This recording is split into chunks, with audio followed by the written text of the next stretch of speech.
Most of us rarely, if ever, have to deal with capital gains tax during our lifetimes.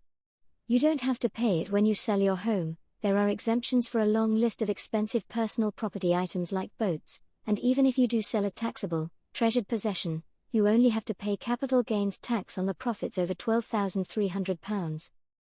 While some who end up paying capital gains tax are middle earners, or retirees selling assets to fund their living costs, 60% of taxable capital gains in the UK are made by just 9,000 individuals. That's 0.13% of the population. Clearly, capital gains tax is primarily a tax on the super rich. Of course, having a tax that targets the super rich is a good thing, assuming you allow individuals to become obscenely wealthy in the first place. But it has to be designed well. Unfortunately though, in Britain the capital gains tax allows the super rich to pay less tax on their income than people who work for a living.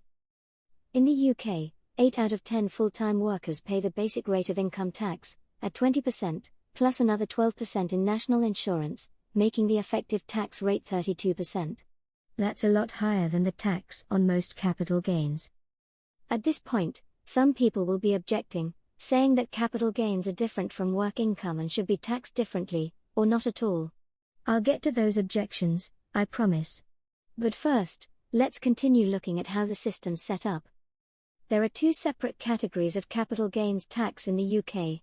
The top rate on property sales is 28%, while capital gains on other assets are taxed at a top rate of 20%. Whether you're cashing in on the housing bubble by selling your rental properties, or selling off your shares for a fat profit, one thing's obvious: you're going to pay less tax than if you work for your money.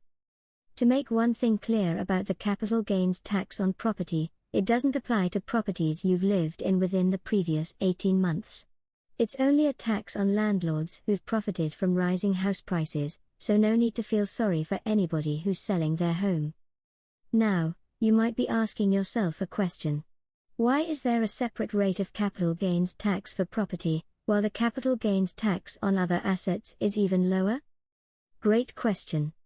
After reading through a long and dry report on the history of capital gains tax legislation in the UK, I can only come to one conclusion: nobody was lobbying to bring the tax on property down, while powerful groups like the CBI and the Institute of Directors have been constantly pushing the government to lower capital gains tax for business owners. If I wanted to be cynical, I could say that it's because having a second, lower tax rate gives the super rich an extra advantage over everyone else. You see, in households where the average adult has a net worth of £2 million or less, property tends to be one of their primary assets. But in households where the average adult has a net worth of £5 million or more, shares and other financial products usually make up the bulk of their wealth. In other words, the middle class and the somewhat wealthy pay more tax on their investments than the super rich. It wasn't always like that, however. At one point, capital gains were taxed at roughly the same rate as other income, which seems much fairer. But there are two sides to this, and it's only fair to listen to the justifications the lobbyists gave for lowering the tax on business gains. So, let's humor them. Their first argument goes like this: if you tax business gains too highly, people will decide to spend their money rather than invest it. The creation of jobs in new industries will dry up, economic growth will slow, and it'll be bad for everyone. But, as we've already seen, the majority of capital gains tax is paid by just 9,000 people in the UK. These aren't households that are scraping by and have to make a serious choice between investing and consuming. The idea that these people are going to decide to spend their money on extra yachts if the tax is too high just doesn't make sense. Worse than that, it doesn't match up with reality. In 2006, the UK government hired Ipsos Mori to conduct a survey of those who paid it to find out how capital gains tax reform had affected their investing decisions, and the results were unambiguous. On the possible impact of capital gains tax on investment decisions, the report found that neither capital gains tax nor tax generally was spontaneously mentioned as influencing investment decisions, with financial factors, such as rate of return and selling at a market peak, and personal considerations, such as wanting to work for yourself, being more important. When prompted, only 3 in 10 capital gains taxpayers, 34%, said that capital gains tax affected their decisions to acquire assets. Or, as one practitioner wrote on accountingweb.co.uk, so what it comes down to is asking whether the changes, designed to make us a nation of serial entrepreneurs, have actually had any impact at all on taxpayer behavior? The answer seems to be that they have not. People who have money acquire assets. People buy business assets because they want to be in business. People buy properties to let because they think the walls are papered with gold, and they think that the equity in their houses is like real money. So it goes. The next argument for lowering capital gains tax is that making it too high encourages people to invest in safer, established companies instead of startups. The logic is that most startups fail within 5 years, so if you tax people too much on their few successes, they'll choose the safer route instead. The problem with this argument is that it's generally only the wealthy who invest in startups anyway. Seriously, how many people do you know who get invited to invest in companies before they hit the stock market? The wealthy choose to take the risk because they know they'll earn huge returns if the company makes it, sometimes receiving tens, or even hundreds of times the amount they put in. They're not going to suddenly forego the opportunity for massive profits because the tax is a little higher. The rate of tax on dividends, which is how established companies often reward their investors, might be lower than income tax in the UK, but for top-rate taxpayers, which most startup investors are, it's only a few % lower. Not enough to make up for missing out on those huge startup profits. The final argument made by proponents of having low or zero tax on capital gains is more credible, though still not great. They argue that the tax discourages people from selling their shares, since the shares continue to grow in value, untaxed, until they're sold. Unable to free up their capital, those people who would invest in startups don't have as much money available, and that stifles economic growth. In the lingo of the lobbyists, the capital becomes locked in. Jobs aren't created and it's bad for everyone. On the face of it, this argument makes some sense.